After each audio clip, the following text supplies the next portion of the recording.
I was looked down upon and called a failure, until one truth changed my life forever. Sometimes life makes us feel like we're screaming in a room full of people and no one is listening. For years, that's exactly how I felt inside my own home. The silence and indifference were so piercing that they hurt more than any harsh words.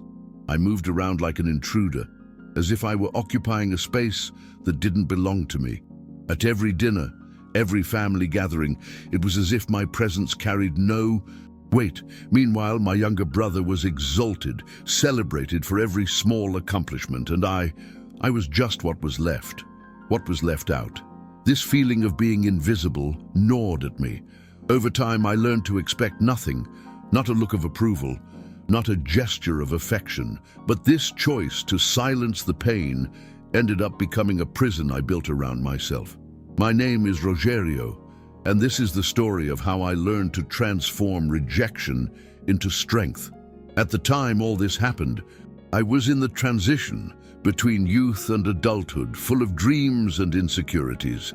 I had just joined the military, truly believing that this would be the path to finally achieving the recognition that never came from home.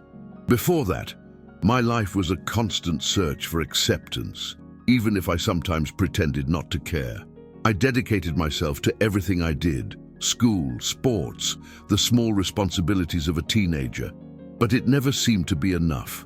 There was always a comparison, always a measure by which I fell behind. And when you grow up believing you're never good enough, that ingrains itself in every decision, every step, like an invisible weight. At the beginning of my army career, I was filled with an enthusiasm that made me believe it would be the turning point. I saw the uniform as a symbol of valor, something that could give me my own identity and, who knows, earn my parents the pride they longed for. The routine was tough, full of exhausting training and rigid discipline, but I embraced each moment with determination. It was as if every drop of sweat was proof that I could be someone. Deep down, my motivation went far beyond vocation. It was a desperate attempt to fill the void left by my family's silence.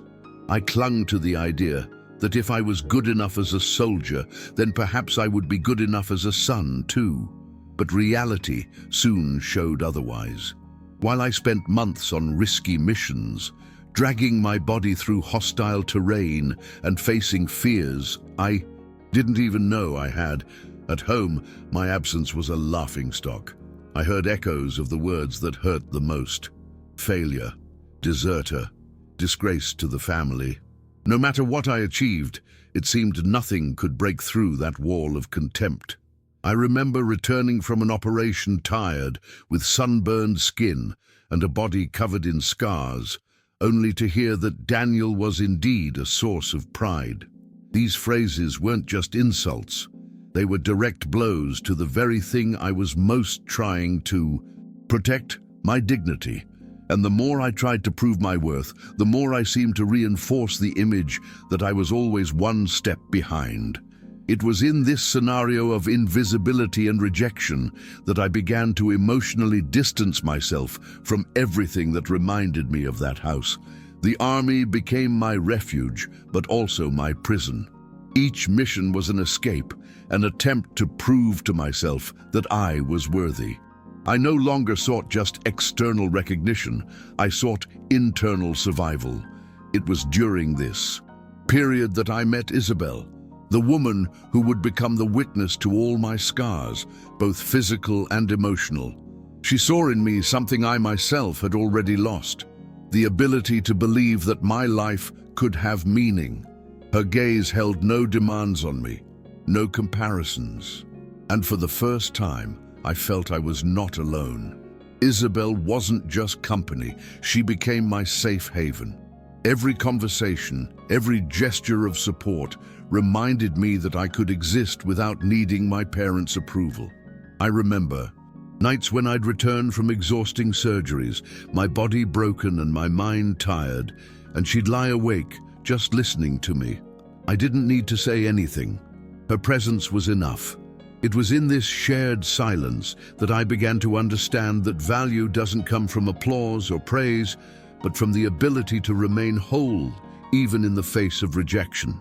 Yet, as much as Isabel was my refuge, the open wound of family contempt never fully healed. Every dropped call or ignored email was a cruel reminder that no matter how much I'd achieved, at home I remained invisible. My career was advancing rapidly, but the emptiness inside me didn't diminish. I led men into situations of extreme danger, saved lives, and made decisions that weighed heavily on my conscience, but none of this seemed relevant to those who should have known me best: my family. There were times when I wondered if all the effort was worth it. The feeling of failure loomed like a constant shadow, and the urge to give up, to simply walk away from it all, was real and intense. On high-risk missions, the adrenaline kept me going, but outside of them, it was as if my body existed only to carry disappointment. I felt weary of proving something that might never be recognized. It was during a particularly dangerous mission in nearly impassable terrain that I realized something essential. Between life or death decisions and the constant fear of never returning, I realized that my search for external approval was consuming me. I needed to find my own validation, something that didn't depend on the gaze of others, nor on words that might never come. Isabel noticed the change in me and patiently began to show me that my achievements were already enough. Little by little, I learned to celebrate each small victory, each step that removed me from the weight of the past. It wasn't easy. Often anxiety and the memory of criticism would bring me down, but now there was a light I hadn't felt before, the certainty that my worth wasn't conditioned by anyone. When I returned from one of these operations, my Aunt Lourdes surprised me by bringing back childhood memories, stories that made me laugh and cry at the same time. As simple as they seemed, those memories shattered something within my family. Clarice, my mother, began sharing memories, photos, and moments that Isabel had secretly sent over the years, showing that somehow my presence had been valued, even if silently. The wall of coldness began to crumble, and I realized that part of the pain I carried was not my sole responsibility. Some unexpected gestures began to show that all was not lost, and that reconciliation, however slow, was possible. Daniel, my brother, finally opened his heart and told me he was inspired by me to join the Navy, not to please our father, but because he saw in me someone worthy of admiration. That moment was pivotal. For the first time, I realized that the impact of my life was real, even if it had been invisible to my parents for a long time. The pain of the past was still there, but now there was a bridge to understanding and rebuilding. I learned that not every victory needs to be immediately acknowledged. Some have their silent value, and recognizing this is one of the most profound forms of strength. The road was still long, but finally I felt like I was beginning to write my own story, free from the weight of the silence that imprisoned me. At the height of my career, I was invited to an awards ceremony that would bring together my entire family. I confess I felt a mixture of anxiety and disbelief. After so many years of being treated like a ghost in my own home, the mere sight of them there sent butterflies into my stomach that I couldn't handle. The preparation for the event was intense, not because of the military rigor, but because of the internal battle I was facing, how to react to people who had made me feel so small.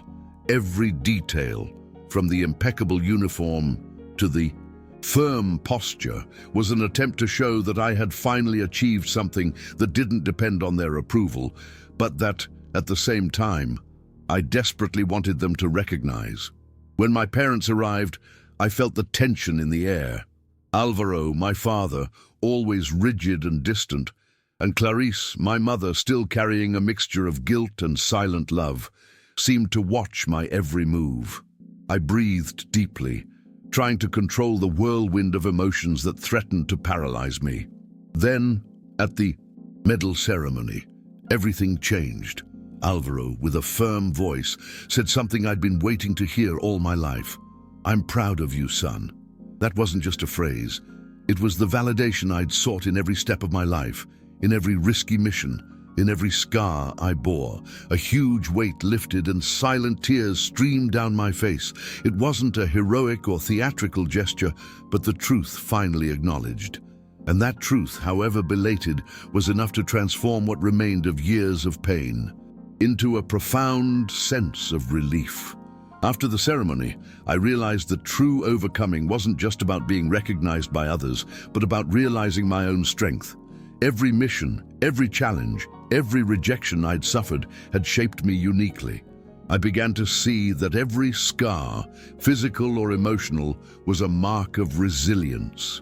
The feeling of invisibility I'd carried since childhood transformed into an awareness that my worth didn't depend on the approval of others. Isabel was by my side every step of the way, and together we understood that our lives wouldn't be defined by the past, but by what we built from there. The silence of pain gave way to genuine and affectionate communication, and the feeling of emptiness began to be filled with purpose. Over time, I decided to channel all my accumulated experience into something bigger. I created the Operation Truth Center, a space dedicated to supporting veterans and families who, like mine, have suffered silence, trauma, and rejection. It was my way of transforming pain into service, of ensuring that others didn't have to feel invisible as I had for years. The work required dedication, empathy, and vulnerability, but it allowed me to see the positive impact of each action. Each veteran who came to the center with fear or shame learned that their story had value, and I felt that finally I was contributing to something bigger than myself. This transformation brought a sense of mission accomplished that no medal could offer alone. Along with Isabel, I began planning to adopt a child. The idea of creating a new life gave me hope and reinforced the feeling that the past, however painful, would not determine our future. Every loving gesture, every decision we made together solidified the learning that overcoming obstacles is not an isolated event, but a daily practice. Life still carried challenges, emotional scars that would never completely disappear, but now I knew I could face them with strength, love, and purpose. The feeling of invisibility had been replaced by a life full of meaning, and I finally understood that my greatest victory was not on the battlefield, but in the ability to transform suffering into construction, pain into action, and silence into truth. In the following days, I began to reflect deeply on my journey. Each operation, each moment of near giving up, each silent tear held lessons that only now I could see. I realized that the pain I felt was not only a burden, but also a tool that taught me resilience and empathy.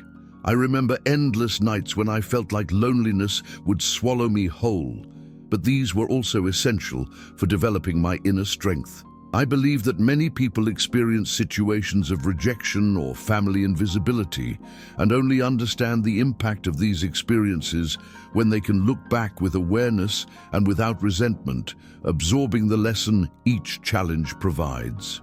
For me, this retrospective was decisive in solidifying my overcoming. In my work at the Operation Truth Center, I began to see stories similar to mine unfold before my eyes. Veterans who had lost contact with their families, young people who felt invisible or unappreciated, all arrived with invisible scars and minimal expectations of acceptance. Each story I heard reminded me of where I came from and everything I had to overcome. What had once been an emotional burden became a purpose. Empathy became my most powerful tool because I knew firsthand what it was like to feel ignored, rejected, or undervalued. And hearing someone say they finally felt valued, I understood that all my previous suffering had not been in vain. There were times, of course, when the pain resurfaced unexpectedly. A family member's invitation to a celebration, A casual phrase that recalled old slights, or simply the silence of someone who should have been present, made me relive painful memories. But now, instead of paralyzing me, these moments served as reminders. Overcoming pain isn't the absence of pain, but the ability to move forward despite it. Each time I confronted these memories consciously and without fear, I felt my inner strength grow. The loneliness that once consumed me transformed into self-sufficiency and emotional understanding. I learned that true freedom lies not in the approval of others, but in the ability to validate oneself. My relationship with Isabel deepened during this process. She not only supported me, but challenged me to face my own vulnerabilities without fear. With her, I learned the importance of sharing my experiences honestly, without filters. This helped me reconnect with family and friends who had drifted apart over the years. Vulnerability, once interpreted as weakness, became my greatest strength. I discovered that making room for real feelings, fear, sadness, anger, but also joy and pride, created genuine and deep connections. The love and mutual support we built didn't erase the traumas, but they gave me tools to deal with them in a healthy and constructive way. It was at that moment that I understood the true meaning of overcoming. It's not about erasing the past or forgetting traumas, but about integrating them as part of one's own story, using them to build something new. Every emotional scar, every moment of rejection, every heavy silence from my childhood came to be seen as a lesson that shaped me. I learned that acknowledging pain, accepting it, and still moving forward is an act of courage greater than any medal or decoration. And for the first time in my life, I felt that my story was entirely my own, that my life had meaning, and that the invisibility of the past no longer defined who I was. Silence finally gave way to truth, and with it, inner peace. With the Operation Truth Center established, I began dedicating more time to concrete support initiatives, mentoring veterans, guiding family members, and creating programs that helped rebuild bonds broken by silence or trauma. Each story I witnessed showed me the same pain I once carried, but also the possibility of transformation. Seeing someone rediscover hope, self-esteem, and the courage to face the world reminded me of my own journey and reinforced the idea that my experience, however painful, had a greater purpose. I realized that my past, once a source of frustration, was now fuel for making a positive impact on the lives of others. Together with Isabel, we began planning to adopt a child, and this decision brought a new dimension to my life. The idea of raising someone with conscious love without the mistakes I'd experienced was both challenging and inspiring. Every conversation about the future, every plan, was a reminder that I could now build a different story, without the shadow of rejection that marked my early years. I felt that the experience of facing contempt and invisibility made me more capable of being present, attentive, and understanding, and that I could teach the child that self-worth doesn't depend on external approval, but on internal conviction. Over the years, I realized that the true meaning of pride isn't just being recognized by others, but also recognizing yourself in every effort, every achievement, every step taken, even when no one else believes in it. Every medal, every professional victory, every mission accomplished was important. But the greatest trophy was the ability to continue existing, to build healthy relationships, and to maintain integrity despite adversity. Isabel and I shared a vision of the future based on honesty, empathy, and love, something that previously seemed impossible to me because of the shadow of my family's past. Today, looking back, I see that every moment of pain and rejection was transformed into a learning experience. I learned that there is no path without obstacles, but that each obstacle overcome strengthens not only the body, but especially the mind and spirit. I reconciled myself with my history and my family, albeit gradually, understanding that the pride and recognition I sought were also reflections of what I learned to give myself. The invisibility that haunted me for decades hasn't completely disappeared, but it has lost its power to define my self-esteem and my choices. Today, I know I can be seen, valued, and loved, even though my journey has been marked by silence and absence. In the end, I understood that the greatest victory of my life lies not in medals or public recognition, but in rebuilding myself and the ability to create something positive from pain.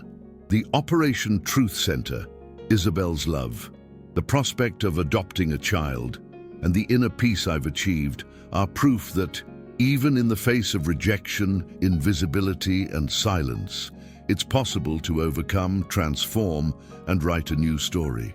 My life is now guided by the understanding that truth and courage always carry more weight than the approval of others, and that reconciliation with oneself is the most powerful thing of all. Every scar, every tear, and every moment of near giving up now compose a narrative of strength, resilience, and hope. Over time, I began to notice my relationship with memory changing. Each painful childhood memory, the disapproving looks, the heavy silence, the feeling of invisibility, stopped being just a scar and became a map of what I needed to overcome. It was curious to note how each instance of rejection had taught me something that could only be understood with years of reflection, patience, resilience, the ability to forgive, and above all, the ability to not depend emotionally on those who couldn't offer genuine love. Learning this was painful, but liberating. Pain lost its power to define me and became fuel for my transformation. As I accompanied other veterans and their families at the Operation Truth Center, I realized that human pain is universal, but the response to it is unique. Some surrender to silence, others allow themselves to be consumed by resentment. I learned that overcoming pain doesn't happen solely with willpower, but with awareness, support, and the courage to face one's own emotions. Each welcoming session, each sincere conversation, each shared hug was an extension of my own healing. I began to realize that helping others find meaning in their lives was also a way to reaffirm my own worth and rebuild what years of family contempt had tried to destroy. Isabel became an active partner, not only in my personal life, but also in this purpose. Together, we discussed strategies for the center, planned activities that boosted self-esteem and confidence, and celebrated small victories for each person we were able to support. Our relationship evolved into something deeper than love. It was partnership, companionship, and building a legacy. Each challenge we faced, whether within the center or in our personal lives, reinforced the lesson that true strength comes from commitment to what we believe in and to the people we love. The painful past made us more aware of the present and more capable of building a solid future. When we began preparing to adopt the child, I felt an intense mix of fear and hope. Fear of repeating patterns I had endured, hope of providing a life with less silence, less pain, more love and recognition. I thought of every gesture, every conversation, and every decision as an opportunity to make amends for what life had deprived me of. The idea of being able to give someone the feeling of being seen and valued, something I had lacked for decades, became a personal and emotionally powerful mission. Overcoming this was no longer just about me. It became also about creating a different, more just, more humane future. Today, looking back, I see a life that could have been marked only by pain and invisibility, but which became an example of resilience, learning, and love. Every scar, every tear, and every silence carries stories of overcoming obstacles that taught me that the most important validation always comes from within. I learned to recognize myself, to value myself, and to build relationships based on respect and empathy. Life still presents challenges, and some traumas remain, but now I know I can face them with courage, patience, and love. My greatest victory lies not in medals or the approval of others, but in the ability to create meaning from pain, transforming suffering into action and silence into truth.